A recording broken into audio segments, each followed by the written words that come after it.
Good morning, everyone! Again, I am Cyril Pergomale, a full-time financial wealth planner dito po sa FWD. Our mission po talaga dito ay we want to change how people feel about insurance. Kung kayo po ba yung tatanungin, ano ba talaga yung nararamdaman natin kapag may nag-offer sa atin life insurance? And you don't have to answer kasi alam na po namin yung sagot dyan. Most of us, we will think na our beneficiaries will get the proceeds kapag nawala tayo, right? Makakakuha lang ang pamilya ko niyan kapag namatay ako. But then again, that's reality. Mamamatay naman talaga tayo. We just don't know when. Okay? But hindi alam ng karamihan that there is this so-called living benefits. Okay? Ano ba yung mga living benefits na yan? Dalawa yan. So there's medical benefits and there is a growing fund on the side. Depende kung anong klaseng product or plan yung kinuha natin. With the medical benefits, kasama po dyan yung critical illness benefit. Like kapag nagkaroon ng major critical illnesses or even minor, meron tayong pera na pangbayad sa mga gastusin, pangtuloy ng mga expenses, pangtuloy ng buhay ng family natin because we are unable to work already. Pero hindi pa tayo patay. Okay, buhay tayo niyan. We just get it kapag na-diagnose ng illness. Another is hospital income. So this one naman is allowance per day na binibigay in case naman tayo ay admit sa hospital minimum 2 days. Okay? So with that, we will get this amount once we get out of the hospital. Pinapalitan niyo yung income na nawawala sa atin every time we are admitted. So it's income replacement. Again, it's not payment for the hospital dues, but it is income replacement.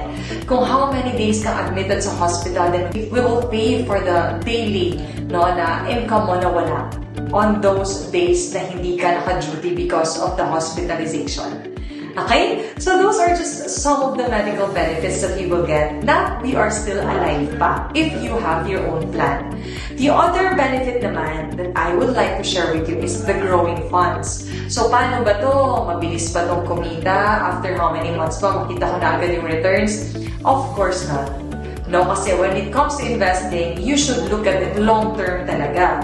When we say long-term, it's estimatedly 10 years, 15 or 20 years or more. Diba kung kailan nagmamature na yung fund natin, then we are ready to use it. Saan ba ginagamit ang growing funds na ito? Yung iba, ginagamit for their retirement. Yung iba naman, ginagamit pang education ng mga anak nila. Yung iba naman, pambili ng properties. Yung iba naman, pambili ng or pangkuha ng ticket if they want to travel abroad or Europe, diba? So, depende sa goal mo talaga. That's the time you withdraw if you already have that goal after certain years. Ngayon naman, kapag naman tinanong nyo ako, saan ba na-i-invest yung pera pag sinabing growing funds? It always depends on your aggressiveness when it comes to investing. Pag gusto nyo naman conservative, natatakot tayo sa losses. Di ba kapag gusto natin ng gains or increase on our invested funds, we should be aggressive. May risk po yan. Possible bumagsak, possible din pong tumaas. So, possibly, naka-invest tayo sa mga stocks ng Pilipinas. So, these are top companies in the Philippines na magaganda yung performance so far. Now, with us, we invest with Ayala Land, Jollibee, Metrobank, BDO, SMDC, at marami pang iba. Okay? So, those companies, you are already a part owner. Okay? May stocks ka na in-invest nito, maliit man yan or malaki, you are part.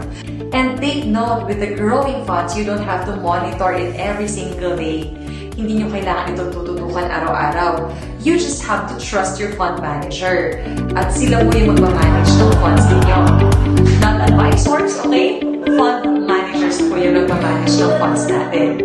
Okay, so that is a lesson for us all na hindi naman kailangan mamatay para makabenefit sa isang life insurance policy.